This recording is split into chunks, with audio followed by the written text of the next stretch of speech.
Hello there guys, welcome to one of my videos. On this video there's a few things to negotiate about. So I am going to be giving you the latest news regarding Kasper Schmeichel from Leicester. Then I'm going to be giving you the latest news on what Matic has come out and recently said. Then there's a few other things to talk about a bit later on in the video.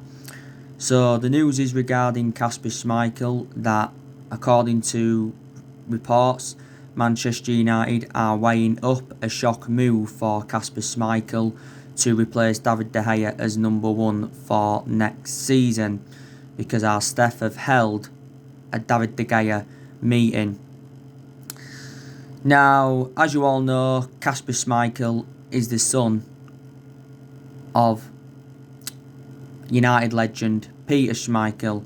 Peter Schmeichel, of course, was part of our treble-winning team back in 1999, which is over 20 years ago now. Kasper Schmeichel has been a long servant at Leicester. I think this was his 9th season at Leicester, because he has been at Leicester since 2011, and he has made around 339 appearances in the Premier League for Leicester. And Kasper Schmeichel has still got quite a few years left on his contract. He's got a contract with Leicester until 2023. Now, he has made some mistakes as Kasper Schmeichel. Don't forget, in our 2-0 win against Leicester on the final day of the Premier League season, obviously, he made a bad mistake. Got intercepted by Jesse Lingard, and Jesse Lingard scored. Obviously, he made a mistake in Leicester's 4-1 defeat to Bournemouth.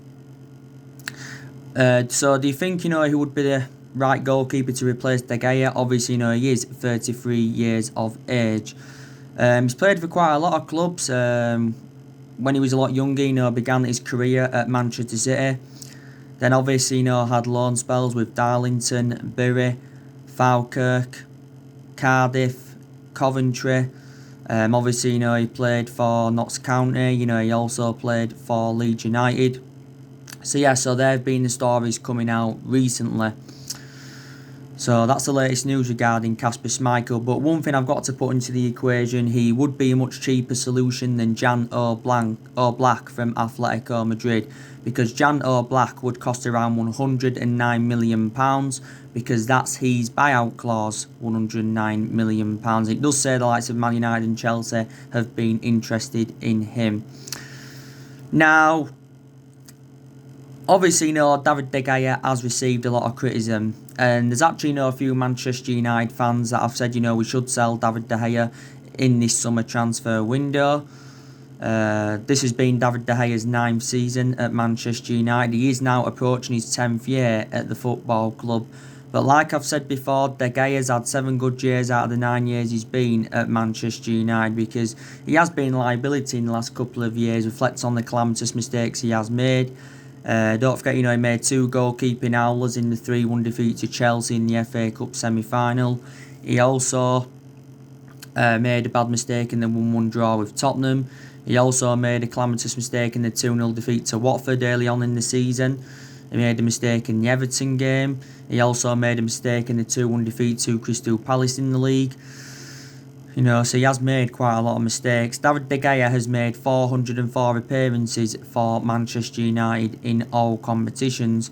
And Solskjaer was saying, quite a few weeks ago now, that De Gea has been the best goalkeeper in the world for the last 9 or 10 years, because he has won everything domestically at the football club, and he has won individual awards, reflects on his good run of performances over the years.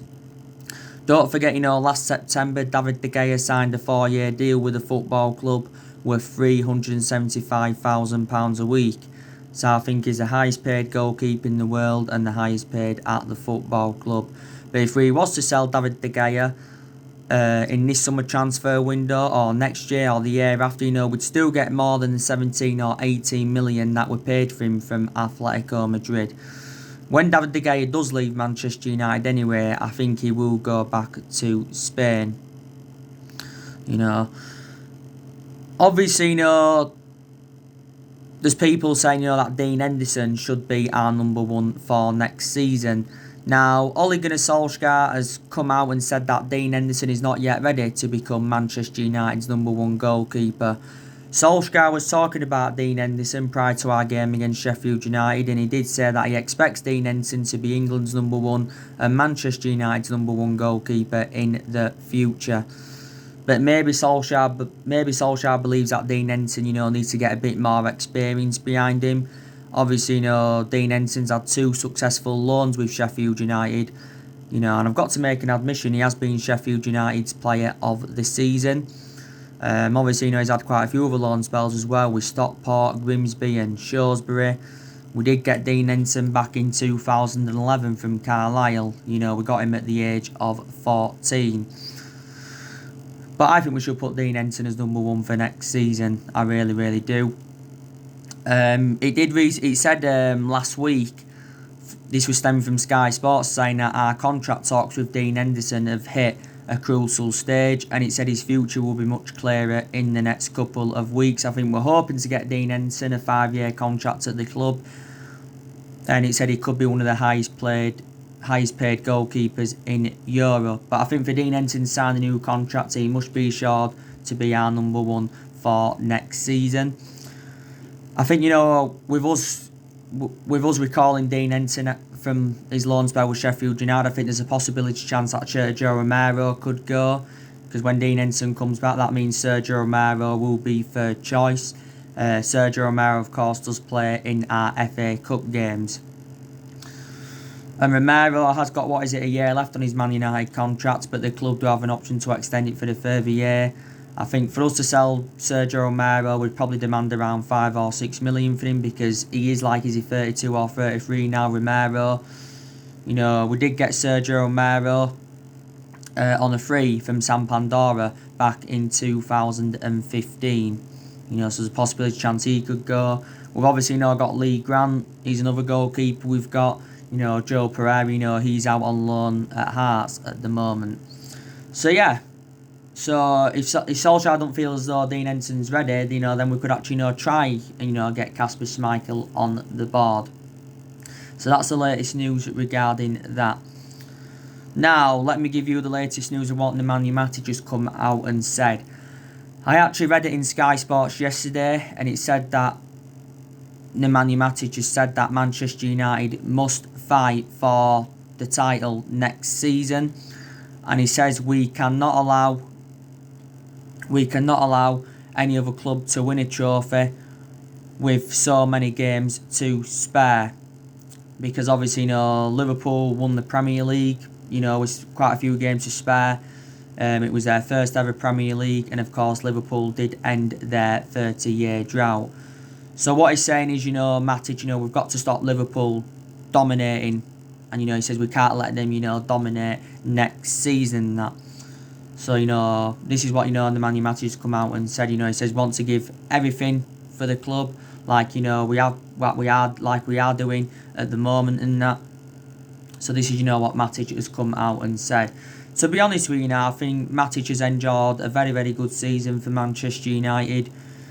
Obviously, this was his 3rd season at the football club. We did get him back in 2017 from Chelsea. We did pay around £40 million for him. Now, it was obviously towards the end of the season that Matic got starts, because obviously, for the vast majority of the season, it was McTominay and Fred who was getting there ahead of Matic. But I think, he is a very, very good player. Don't forget, quite a few weeks before the season finished, Matic had signed a new contract with the football club. I think he did sign a 3-year contract and that. I think we'll keep Matic for next season. I don't see us selling him in this summer transfer window. But yeah, so this is what Matic has come out and said. But, I've got to agree with him, because, like I've said before, our expectations next season, will be to challenge for the Premier League title, because this has been the 7th season now. We failed to mount any kind of title challenge up. We haven't won the Premier League since 2013. Last time we won it was in Alex Ferguson's last season. As you all know, we have been playing catch up for the last 7 years. We are the most successful team in Premier League history, because, we have won 20 titles. 13 of them are Premier Leagues. And obviously, in our history, we have won 45 trophies. Obviously, 38 of them trophies, came under the Alex Ferguson era. Obviously, Ferguson endured 20 odd years at Manchester United and endured over 20 odd years of success. Obviously, Ferguson didn't win out in his first 4 years at Manchester United, so it took him time to settle in. But like I've said before, I don't think anyone will replicate Ferguson's legacy at Man United, and I don't think anyone will last as long as Ferguson did. But you saw one of my videos that I did recently saying, can Ole Gunnar Solskjaer do Alex Ferguson and that? But I think, we can challenge for the title next season. It all depends on how we recruit in this summer transfer window. Now, I think, we are going to get the players that we want in this summer transfer window because, obviously, we have got qualification for the Champions League. And I did say, didn't I, it was a fantastic achievement, to get qualification for the Champions League and to finish third. Because, obviously, earlier on in the season, you wouldn't have even thought would have finished in the top 10, the way we was playing. Because earlier on in the season, we enjoyed our worst start ever to a Premier League season. And, let's put into the equation, it was Ole Gunnar Solskjaer's first full season at the football club. But I said to you, didn't I, the importance of Champions League qualification, for our players, attracting players, and for the financial structure. I think it did say we got an extra £70 million in revenue for getting qualification for the Champions League and that. And I think Ole Gunnar Solskjaer has said that he wants to make at least 3 signings in this summer transfer window. At least 3 signings in this summer transfer window. Because he believes we need at least 3 signings, to be up there. Solskjaer's identified the areas in the squad where he does want to strengthen up. Obviously, Man United have been searching for a striker. Despite the fact that, Greenwood, Martial and, Rashford have been in, very, very good form. Obviously, we are in search for the right winner. We're looking to get a centre defensive midfielder in, but there's some United fans that think, we won't get a holding midfielder in. We're in search for a centre-half, despite the fact that we've got 7 centre-halves in the team. I think we're now chasing a left-back. Our predominant left-backs are Luke Shaw and Brandon Williams. Obviously, Luke Shaw is our first-choice left-back, and he's been our first-choice left-back for a while. But I think Luke Shaw enjoyed a good season. Obviously, missed the first part of the season with injury, then came back and did very, very well. And obviously, he got injured towards the end of the season. He's got an ankle injury and I think he's out for the rest of the season, is Luke Shaw, so he will not be involved in our games in the Europa League. The only element of concern about Luke Shaw is that he's injury prone. I think probably Luke Shaw will end up remaining our first choice left back, of course, unless we can bring another left back in. Brandon Williams has had a very, very good season, but obviously, Luke Shaw is more experienced than Brandon Williams and that. And even Woodward has said that he wants to make around, he wants to make 3 more signings, after, we get Jadon Sancho on the board. Solskjaer did say, though, he was targeting around 5 players, to overhaul the Manchester United squad. Don't forget, at the start of Ole Gunnar Solskjaer's managerial tenure, he said he wanted to make around 9 signings. He agreed this with Mike Phelan. So far, Solskjaer's made 4 permanent signings at the football club and spent just over £200 million on them. Well, he's brought 5 players in. 4 of them he got permanently, which was James, Bissaka, Maguire and Bruno Fernandes. And obviously, he got Odin Ighalo on loan. But I've got to say, I have a lot of trustworthy in Ole Gunnar Solskjaer. Because I've got to say our recruitment's really, really improved since he come into the club. Because we have been criticised for several years, reflecting how poor our recruitment policy's been. We've also been criticised for overpaying for players and that. But it has improved under Solskjaer. This summer transfer window is Ole Gunnar Solskjaer's 4th transfer window as Manchester United manager. It's been open now for a good 5 or 6 days as the transfer window. We know our transfer budget for this summer transfer window has been revealed. It did say Solskjaer's got around £140 million to spend. Let's put into the equation, though, we're going to sell players in this summer transfer window, so we'll generate money that way, and of course our transfer budget will increase. We're going to get rid of a lot of players permanently, but there's also some players that we are going to loan out. The players I think we're going to get rid of permanently is Jesse Lingard. Get rid of him permanently. I'm hopeful we can get rid of Andres Pereira, because quite frankly Andres Pereira isn't even getting in the team. Since he rather Bruno Fernandes, Andres Pereira's found game time difficult. Alexis Sanchez, I'm hopeful we can get rid of him permanently because it will free up our wage bill completely. You already know the news regarding Alexis Sanchez. We've named our asking price. Want around £15 million to let him go permanently. He did say that Inter Milan want to get him for around £9 million. Don't forget, Inter Milan recently had a loan plus an obligation to buy for £13 million for Sanchez, turned down by Manchester United. We won't let him go out on another loan. We just want to get rid of Sanchez permanently. Obviously, want to get rid of Chris Smalling permanently because he's out on loan with Roma. We want to get rid of Rojo permanently. He's out on loan at Estudiantes. We'll be also looking to get rid of Phil Jones because he doesn't get in the team now. Also, too, I think we need to get rid of Diego Dalot because I don't think Diego Dalot is good enough to represent Manchester United. He isn't good enough to represent Manchester United. We did get Diego Dalot in Jose Mourinho's final transfer window. We paid like £19 million for the player. Dalot has got a contract with us until 2023. Did say recently that Barcelona have been interested in him. Also, too, PSG have been in for him before. We'll be also looking to get rid of Joe Pereira permanently. I think Solskjaer has decided, or he is going to decide on what players he's going to loan now. I expect us to loan James Garner out because, James Garner isn't even getting in the team. I think Cardiff, Swansea and Sheffield Wednesday have been interested in him. Tahith Chon, I think we should loan him out because he isn't getting in the team enough. Dylan Levitt, I think, we should also loan him out because he isn't getting in the team. Dylan Levitt. Alex Tuanzebe, I think we should possibly loan him out. Fosu Mensah, should possibly loan him out because they aren't getting in the team enough. I think there's a possibility chance that we could loan Daniel James out, especially if we do get Jadon Sancho on the board. Because as you all know, towards the end of the season, Daniel James weren't getting starts. Was playing Mason Greenwood ahead of Daniel James on that right-hand side. Don't get me wrong, I think, Daniel James has enjoyed a good season. Scored on his debut against Chelsea in that 4-0 win.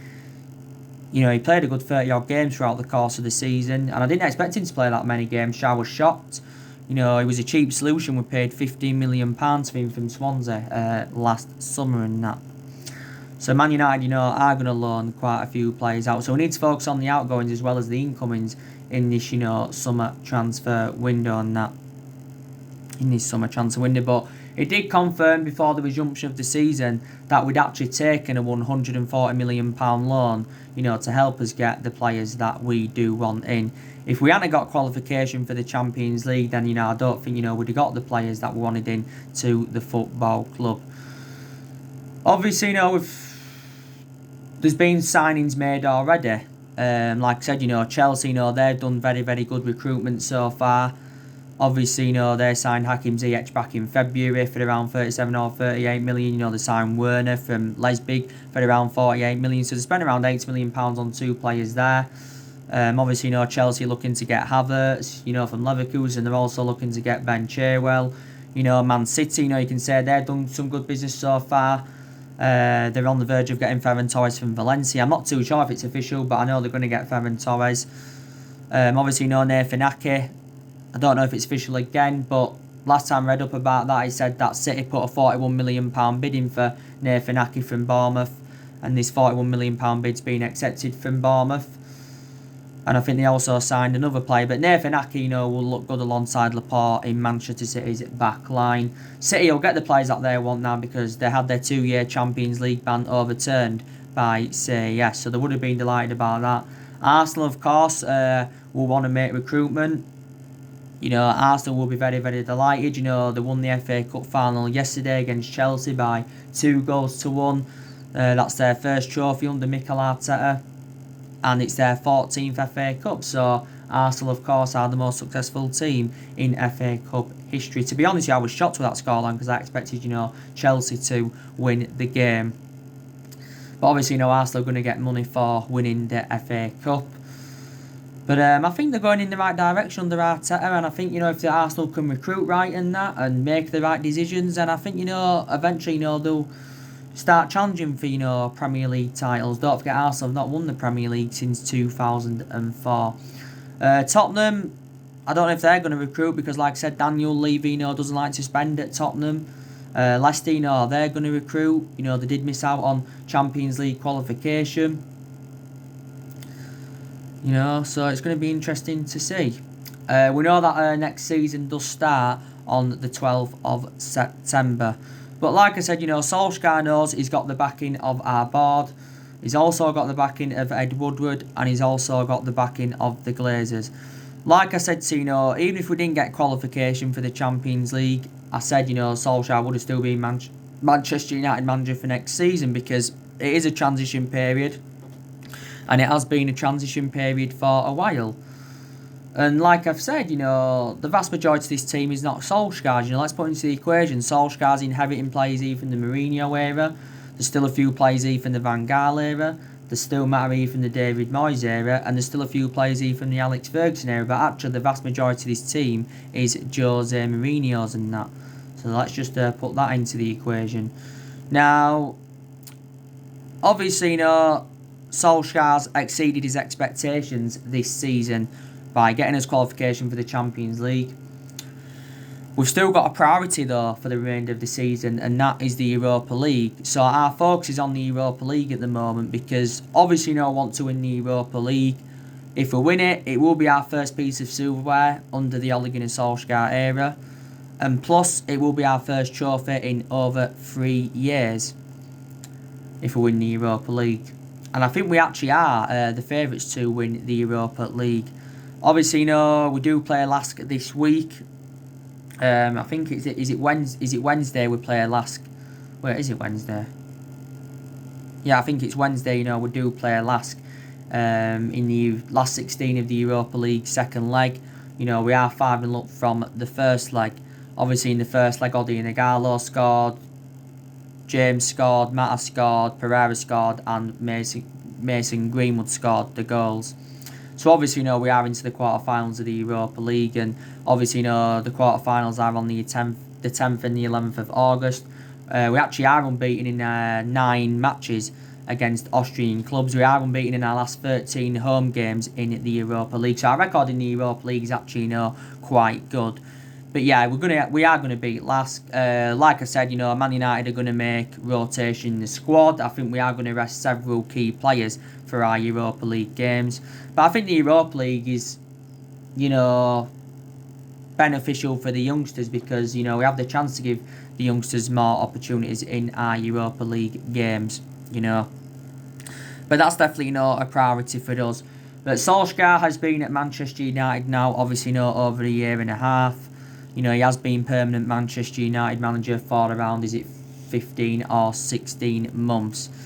Like I've said, I have seen improvements under him. I think throughout the course of the season, Solskjaer promoted the youth very, very well. Our record against the top 6 sides throughout the course of the season were good because we've taken a good 18 or 19 points, against the top 6 sides throughout the course of the season. Since Solskjaer's come in, he has got rid of a lot of the deadwood, so that's also another positive. I think Solskjaer's decision making, has slightly improved. Probably still needs to improve on it a little bit.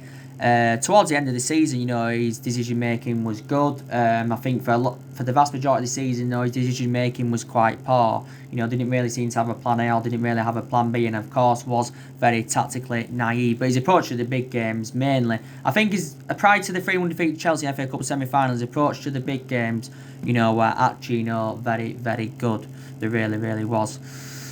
Don't get me wrong, there's still things Man United have got to improve on, on the pitch. We've got to keep the ball better. I think we need to get. I think we need to be more clinical in front of goal slightly. We need to be more clinical. We need to be more quicker on the flanks.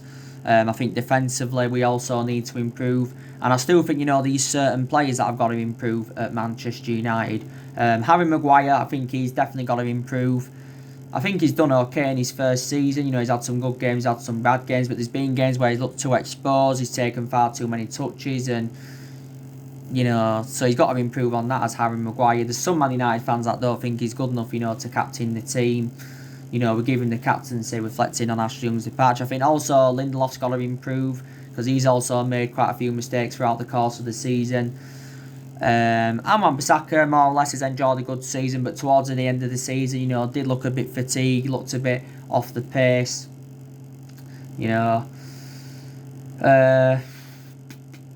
Paul Pogba, didn't really have a perception on him for the vast majority of the season, Paul Pogba, because he was out with that ankle injury. Towards the start of the resumption of the season, though, did quite well. In his first 3 games or something like that, did well. But towards the end of the season, Pogba, again, looked a bit off the pace. But I still think his combination with Bruno Fernandes in our midfield has been fantastic. I think Paul Pogba's going to end up signing a new long-term contract at Man United to end the uncertainty over his future. Bruno Fernandes, he's enjoyed a fantastic season. I don't think there's any improvements needed from Bruno Fernandes.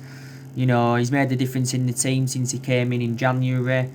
We got Bruno Fernandes in a deal with £65 million, obviously with add-ons included. Don't forget, Bruno Fernandes has won Player of the Month 3 times for Man United. He won it in June, he won it in March, and he also won it in February. Towards the end of the season, Bruno Fernandes, to be honest, did look a bit off the pace. He really, really did. But we do remain unbeaten in the Premier League since Bruno Fernandes came in. Rashford, like I said, he's not done bad. Obviously, first part of the season didn't really make the best of impacts. Then obviously, he was out with that back injury for quite a few months. And when the season resumed, he did okay, but he weren't at his best. Marcus Rashford. Martial, I don't think there's any improvements needed for him, because I think Martial's enjoyed a very, very good season for Man United. This has been Martial's 5th season at the football club, but I think Anthony Martial's enjoyed 2 good years out of the 5 years he's been at the club. He's done well this season under Solskjaer, and he did well in his debut season under the Louis van Gaal era. We got Martial for around £36 million from Monaco, but we know that Anthony Martial has been playing centrally this season, and that. But I think he looks very effective in that central position. We'll only take Martial out of that central position if we do sign a number 9. But yeah, there's some players that have still got to improve, and I think there's some players that don't need to improve, because they're doing everything they can, some of the players and that. But yeah, and we are unbeaten in our last 14 Premier League games. We haven't lost in the league since that 2-0 loss to Burnley back in January. Don't forget, we did go on a 19-game unbeaten run in all competitions, and obviously until we lost to Chelsea in the FA Cup semi-final. But I have been very, very impressed since January. But it just shows that the team are going places, and the players are progressing. I think also too the fitness levels have improved. Solskjaer's made a lot of rotation throughout the course of the season. That's obviously reflects on the injuries we had throughout the course of the season and all of that. But don't forget, there was a period where Solskjaer went with the exact same team for 5 games in a row in the Premier League, and that's the first time we've done that since 1993. So that was 27 years ago now.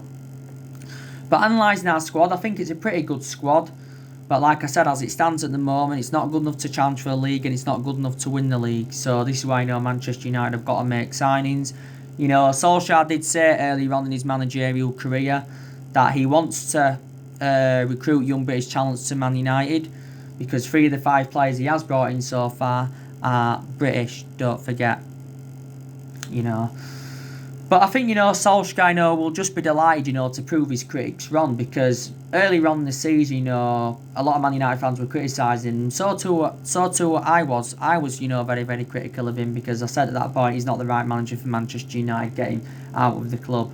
But he has proved his critics wrong. But I said on the other hand that, we haven't really got the structure to keep sacking managers, because we've already sacked 3 managers since Ferguson left, and Man United not known as a sacking football club. The managers we sacked were David Moyes, Louis van Gaal, and Jose Mourinho. They're the managers, we had sacked. And, in the last 7 years, we haven't only had different managers with different philosophies. We spent £900 million on players. £900 million on players. We've got players on big contracts at the football club, and we've recruited a good 32, 33 players in since the Alex Ferguson era and all of that. That's how many players Man United have recruited in. But I just still don't know if Solskjaer's a foreseeable future for Man United. Time will tell, and I think next season is the big test for him. I think he's got just under 2 years left now on his Man United contract as Solskjaer. At minimum, he definitely will see out his contract. He really, really will. But for a long, long time, I wanted Mauricio Pochettino in because he's a good manager, proven in the Premier League. My only element of concern about Pochettino is that he's not won out in terms of silverware, but I'm starting to believe now that Solskjaer could be the right man. You know, I also said that, you know, in that 3-month period when he was the interim manager, you know.